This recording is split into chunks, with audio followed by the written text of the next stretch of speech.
Is your Promethean board dirty? Let's review the best way to clean your Promethean board. You're going to need 2 items. Everyone, when they got their Promethean board, received a special Seymour Community School District microfiber cloth. If you don't have one, reach out to me and I can get you one. You'll only want your microfiber cloth, and then you'll also want your special container of cleaning wipes. So these 2 items are what you need.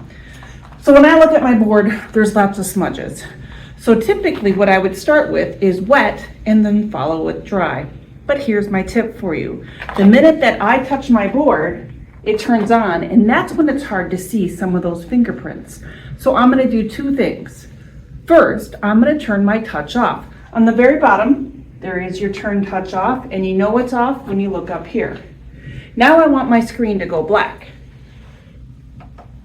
Here it's at black. Now I can go ahead and get out my wet cleaning cloth, and I'm going to go ahead using my wet cleaning cloth. I'm going to go through and clean about 1/4 of the board, and then I'm going to follow up with the dry.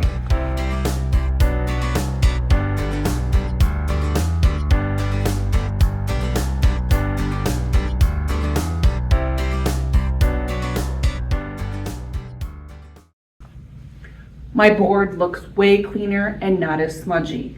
Now I have to go ahead and get the touch turned back on. To do that, I'm going to just tap my power button, which comes back on, and I can see my login. My touch interaction is still not working. I can tell that in the upper corner that touch is turned off.